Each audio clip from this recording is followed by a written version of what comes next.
Hello मेरे प्यारे दोस्तों, कैसे हैं आप सब लोग। तो veg Manchurian, paneer Manchurian, cabbage Manchurian, यहाँ तक कि चिकन मंचूरियन भी आप सभी ने बहुत बार खाया होगा। लेकिन आज मैं आपको सबसे टेस्टी और एकदम आसानी से बन जाने वाला आलू मंचूरियन की रेसिपी बताने वाली हूँ। जी हाँ फ्रेंड्स, ये इतना ज़्यादा अमेजिंग और इजीली बनता है और इसके जितने भी इंग्रेडिएंट्स होते हैं ना हमारे पास इजीली अवेलेबल होते हैं, आलू और कुछ बेसिक सॉसेस।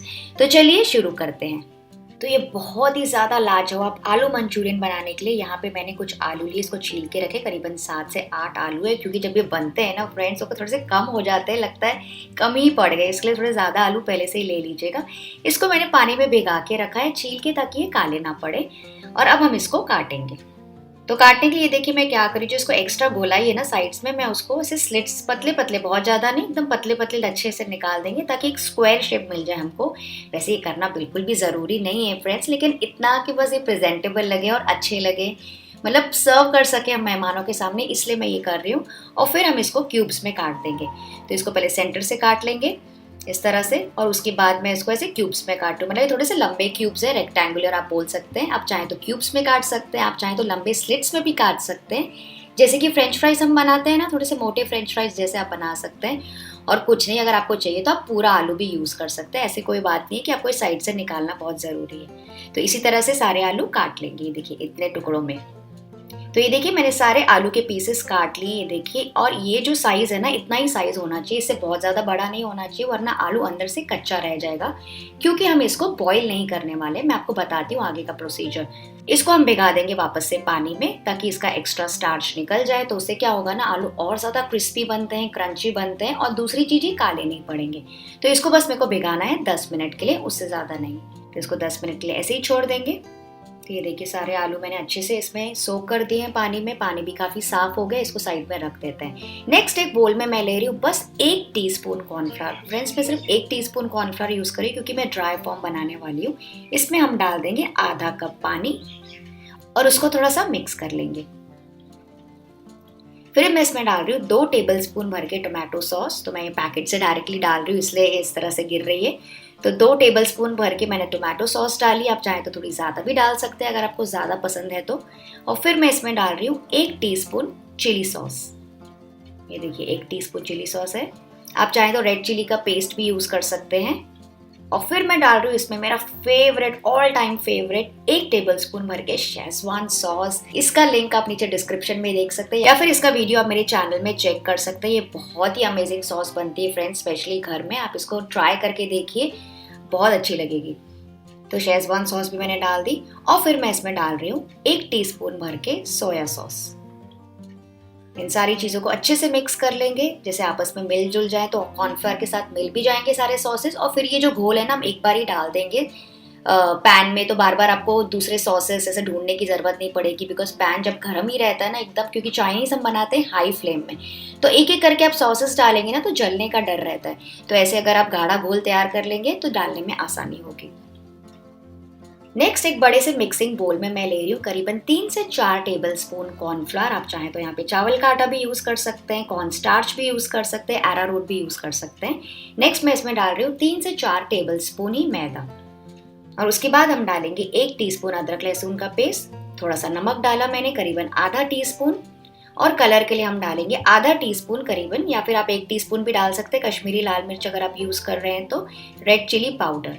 और फिर मैं इसमें कलर के डाल रही हूँ बस 1 टीस्पून सोया सॉस। इससे बहुत अच्छा कलर आ जाता है, कोटिंग में जो बैटर होता है ना उस बहुत अच्छा कलर आता है, और फ्राइंग में भी इसका कलर आपको दिखेगा। फिर मैं इसमें डाल रही हूँ, ये देखिए बिल्कुल 1 पिंच एडिबल फूड कलर। ये इजीली मिल जाता है मार्केट में, आप अच्छा वाला ब्रांड का यूज़ कर सकते हैं। लेकिन अगर आपको नहीं यूज़ करना है तो आप कंप्लीटली ऑप्शनल है, इसको आप स्किप कर दीजिए। और फिर मैं इसमें थोड़ा थोड़ा करके पानी डाल के इसका घोल तैयार करूँगी। तो इसको विस्क से मिक्स करते जाइए इस तरह से।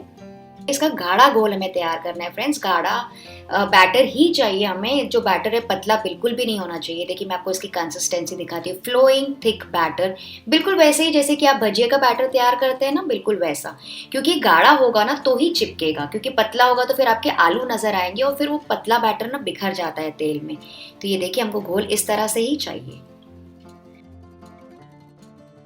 और इसमें हम डाल देंगे आलू के पीसेस। तो मैंने क्या किया था ना, आलू को अच्छे से छान के रख दिया था, ताकि वो थोड़े से सूख जाएं। पर अगर आपको ऐसा लग रहा है कि आपके आलू में थोड़ी सी नमी है या वो सूखे सूखे नहीं लग रहे हैं, तो आप उसको कपड़े से पोंछ लीजिए या फिर उसमें 1 टीस्पून कॉर्नफ्लोर आप छिड़क के थोड़ा ड्राई कर लीजिए और फिर इसमें मिक्स कर लीजिए। तो आलू इसमें अच्छे से मिक्स करते जाएंगे। ये देखिए एकदम अच्छे से कोट होना चाहिए। आलू आपके ड्राई होंगे ना फ्रेंड्स, तो ही जो कोटिंग है, जो बैटर है ना, उसको पकड़ पाएगा। अगर एकदम पानी वाले आप आलू डाल देंगे ना तो वो मिक्स नहीं हो पाएगा इसमें। तो ये मिक्सचर रेडी हो गया। देखिए आलू में एकदम कोट हो रहा है। ऐसी कोटिंग कंसिस्टेंसी का ही मिक्सचर हमें चाहिए। नेक्स्ट यहाँ पे मैंने रखा है तेल गरम करने के लिए। तो मैंने पहले हाई फ्लेम पे रखा था, फिर इसको मैंने रख दिया है मीडियम फ्लेम पे। इसको सबसे पहले हम फ्राई करेंगे मीडियम फ्लेम पे। तो एक एक करके सारे आलू के पीसेस इसमें डालते जाइए और बिंदास डालिए फ्रेंड्स। ये बिल्कुल टूटने वाले नहीं है, फूटने वाले नहीं है। जैसे कि पनीर होता है या वेज मंचूरियन होता है, थोड़ा सा बिखर जाता है। आलू है और थोड़ी सी कोटिंग है, तो ये एकदम बराबर ही बनेंगे। बिल्कुल नो फेल रेसिपी है। तो इसको आप कभी भी ट्राई कर सकते हैं इवनिंग स्नैक के लिए। तो सारे इसमें ड्रॉप करते जाएंगे और इसको हमें फ्राई करना है मीडियम हाई फ्लेम पर। हाई फ्लेम पर फ्रेंड्स हमको फ्राई नहीं करना है, क्योंकि हाई फ्लेम पे आप फ्राई करेंगे ना तो बहुत ज़्यादा डार्क हो जाएंगे और अंदर से कच्चे रह जाएंगे। मीडियम फ्लेम पे हम इसलिए फ्राई करेंगे इसको 3 से 4 मिनट, ताकि इसकी पूरी जो भी कसर है वो अच्छे से पक जाए। और एक कसर बस हम बाकी छोड़ देंगे। इसको फ्राई करेंगे बस 3 से 4 मिनट के लिए, क्योंकि हम इसको सेकेंड फ्राइंग भी करने वाले हैं, जिसको कहते हैं फ्लैश फ्राई, जो कि मैं आपको बाद में बताऊंगी। ये देखिए एकदम अच्छी सी कोटिंग आ गई है ना आलू में, और आलू भी थोड़े थोड़े दिख रहे हैं। बिल्कुल एक से भजिया जैसा नहीं लग रहा है। वरना एकदम आप मोटी कोटिंग बना देंगे ना तो कभी कभी कोटिंग छूट जाती है। पनीर चिली में भी आपने कई बार ट्राई किया होगा, पनीर में इतनी मोटी कोटिंग आ जाती है गलती से। कई बार मैंने भी जब शुरू में कुकिंग स्टार्ट की थी, इतनी मोटी कोटिंग आ जाती है कि फिर वो छूट जाता है जब ग्रेवी बनाते हैं। तो वैसा एकदम मोटा मोटा मैदे का लेयर हमें बिल्कुल नहीं चाहिए। तो इसको मैंने फ्राई कर दिया। ये देखिए, तो इतने समय में 3 से 4 मिनट में मीडियम फ्लेम पे आलू अच्छे से ही पक जाते हैं। और कुछ लोग ना इसको बॉईल करके फिर ये प्रोसीजर करते हैं, तो वैसे भी मैंने ट्राई किया था। बॉईल करने का कोई मतलब नहीं है फ्रेंड्स, क्योंकि वो बहुत ज़्यादा ओवर कुक हो जाते हैं। तो वो प्रोसीजर मैंने स्किप कर दिया बॉइलिंग का। तो ये देखिए अच्छे से पक गए, कोटिंग सेट हो गई, आलू भी ऑलमोस्ट कुक ही हो गए। इसको हम अब निकाल देंगे और इसी तरह से बाकी का बैच भी फ्राई कर लेंगे। तो सारे आलू के पीसेस निकाल दीजिए। ये देखिए कितने अच्छे से फ्राई हो गए और कोटिंग भी एकदम बराबर है। ऐसा नहीं कि एकदम बहुत मोटी है, बहुत पतली है, और थोड़े थोड़े से आलू दिख भी रहे हैं। रेस्टोरेंट्स में भी ऐसे ही होता है, जब आप पनीर चिली खाते हैं ना तो थोड़े थोड़े पनीर दिखता है कोटिंग के साथ। बिल्कुल ऐसे ही कंसिस्टेंसी या फिर ऐसे ही हम लोग को जो मिक्सचर है बैटर का वैसा चाहिए। ये देखिए, तो इसको अभी हम साइड में रख देंगे ठंडा होने के लिए। करीबन बस 5 से 10 मिनट के लिए थोड़ा सा ठंडा हो जाए। एकदम गर्म में हमको वापस से इसको फ्राई नहीं करना है। सेकेंड फ्राइंग हम करेंगे अभी तुरंत इसके बाद 10 मिनट के बाद। तो इसको मैंने ठंडा करने के लिए थोड़ी देर छोड़ दिया है पंखे के नीचे। नेक्स्ट यहाँ पे मैंने फिर से तेल गरम करने रखा है एकदम हाई फ्लेम पर। जैसे ही तेल एकदम धुआंधार गरम हो जाएगा, इसमें हम डाल देंगे सारे आलू के पीसेस। तो एकदम आप तुरंत इसमें सारे आलू के पीसेस फ्रेंड्स डाल दीजिए बिना सोचे समझे, क्योंकि अब वो टूटने फूटने वाले बिल्कुल नहीं। आप चाहें तो ज़्यादा भी डाल सकते हैं, लेकिन बस ये आपको ये ध्यान रखना है कि गैस का फ्लेम एकदम हाई होना चाहिए, स्मोकिंग हाई होना चाहिए, स्मोकिंग पॉइंट पर, लो नहीं होना चाहिए। मतलब तेल का टेम्परेचर गिरना नहीं चाहिए। और इसे हाई फ्लेम पर हम फ्राई कर लेंगे बस 1 से 1.5 मिनट के लिए, उससे ज़्यादा समय नहीं लगेगा। और उतने में जो आलू की कसर बाकी है ना वो भी अच्छे से पक जाएंगे आलू, और कोटिंग एकदम करारी और क्रिस्पी हो जाएगी जैसे हमें चाहिए। तो इसको सेकेंड फ्राई कर देंगे। तो मैंने पूरा बैच फ्राई कर दिया है और इसको अभी हम ऐसे निकाल देंगे। बहुत ज़्यादा समय नहीं लगता इस प्रोसेस में। ये देखिए, निकालने की आवाज़ से आपको पता चल रहा होगा कितने क्रंची बने हैं। देख के मज़ा आ गया ना फ्रेंड्स। तो अगर आपको अभी तक ये रेसिपी सीरियसली अच्छी लगी तो नीचे दिए गए लाइक बटन को दबा दीजिए, तो मुझे बहुत अच्छा लगेगा। और साथ ही ये जो रेसिपी है बहुत ही आसानी से बन जाती है, तो अपने दोस्तों के साथ ही ज़रूर शेयर कीजिएगा। देखा आपने, मतलब सुना आपने, कितने अच्छे बने और एकदम प्रॉपर कोटिंग है और आलू भी दिख रहा है। तो बस ये हमारे आलू तैयार हो गया। आप चाहें तो इसको एज इट इज भी इंजॉय कर सकते हैं एज अ स्टार्टर। ऊपर से थोड़ा चाट मसाला डाल दीजिए और मेयोनीज, मुंह में पानी आ रहा है। मेयोनीज और चटनी के साथ तो बहुत मजे का लगता है। तो चलिए अब इसके हम मंचूरियन बना लेते हैं। एक वॉक में या फिर पैन में, कढ़ाई में हम ले लेंगे 2 टेबलस्पून तेल। जैसे ही तेल गर्म हो जाएगा, इसमें मैं डाल दूंगी 1 टेबलस्पून बारीक कटा हुआ अदरक और लहसुन। तो दोनों को मैंने ऐसे फाइन चॉप करके रखा है। इसमें आप अदरक लहसुन जितना ज़्यादा डालेंगे ना फ्रेंड्स, उतना ज़्यादा टेस्ट आता है, बहुत मज़े का लगता है। तो बहुत बारीक बारीक ऐसे काट के डाल दीजिए, पेस्ट मत यूज़ कीजिएगा। और साथ ही मैं डाल रही हूँ थोड़ी सी ग्रीन चिलीज़। तो यहाँ पे मेरे पास कुछ हरी चिली और कुछ ग्रीन चिलीज़ रेड हो गई थी, तो वो वाली ग्रीन चिलीज़ भी मैं डाल रही हूँ। बहुत अच्छा कलर भी आ जाएगा इसमें। और इसको मिक्स करके पकाएंगे बस 30 से 40 सेकंड के लिए, जैसे कि अच्छे से फ्राई हो जाए, इनका कच्चा फ्लेवर निकल जाए। तो अदरक लहसुन अच्छे से फ्राई हो गए, इसमें अब मैं डाल दूंगी प्याज। तो यहाँ पे मैंने एक बड़ा प्याज लिया था जिसको ऐसे मैंने स्लाइसेस में काटा है। आप चाहें तो यहाँ पे स्प्रिंग अनियंस मतलब हरा प्याज भी यूज़ कर सकते हैं, एकदम ऑथेंटिक बढ़िया चाइनीज़ फ्लेवर आता है।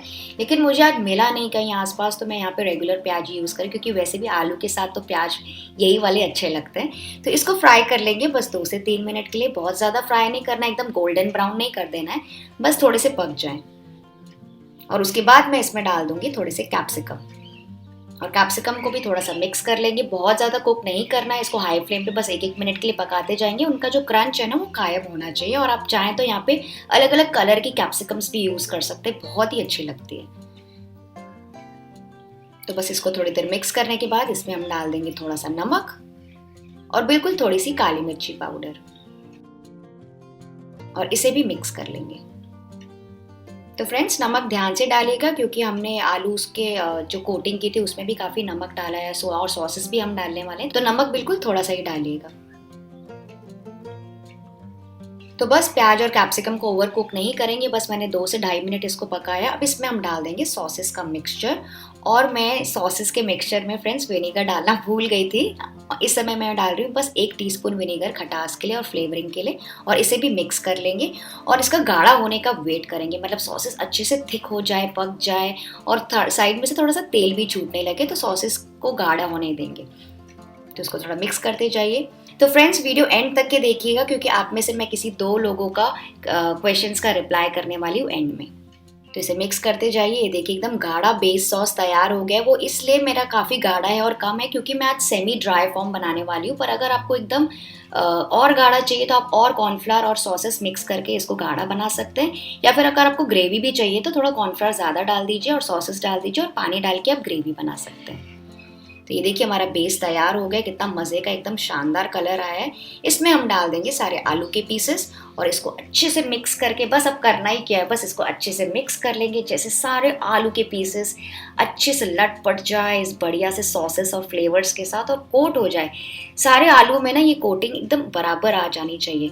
और साथ में मैं धनिया भी डाला है मैंने इसमें, और इसको भी मिक्स कर लेंगे, जैसे अच्छी सी कोटिंग आ जाए। बहुत ज़्यादा कुक नहीं करना है फ्रेंड्स। इस समय आपको चाहिए तो गैस का फ्लेम इसी समय आप बंद कर सकते हैं, वो काफ़ी गर्म रहता है, वरना आपके जो आलू के पीसेस है ना वो बहुत ज़्यादा नरम और सॉगी हो जाएंगे।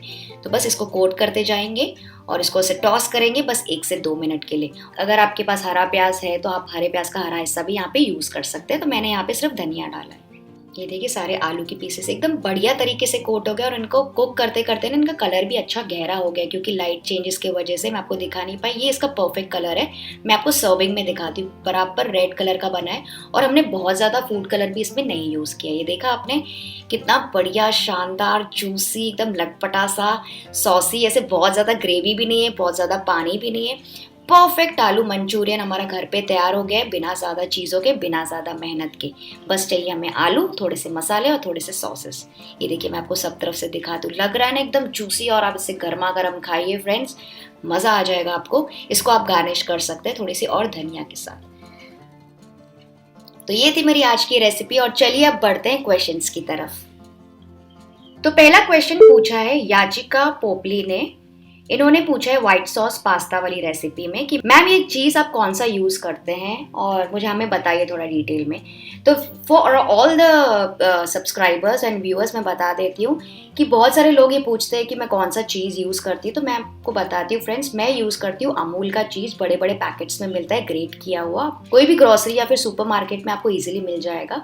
तो मैं अमूल ब्रांड का मोज़रेला चीज़ भी यूज़ करती हूँ, और प्रोसेस चीज़ भी, जो ईजिली बड़े बड़े पैकेट्स में मिलता है। नेक्स्ट पूछा है अलका तेवटिया ने इमली चटनी के वीडियो में, इमली को हम पूरी रात के लिए भिगा सकते हैं। तो अलका बिल्कुल भी आप पूरा रात के लिए भिगा ही सकते हैं, क्योंकि जितनी देर आप भिगाएंगे ना वो उतना ही आसानी से उसका पल्प निकल जाएगा, और आपको उसको मैश करने में आसानी होगी। तो आई होप आप सबके क्वेश्चन का आंसर मैंने क्लियर कर दिया है। मैं आप सभी से मिलती हूँ अगले वीडियो में, तब तक आप एंजॉय कीजिए और कुकिंग करते रहिए। Bye bye.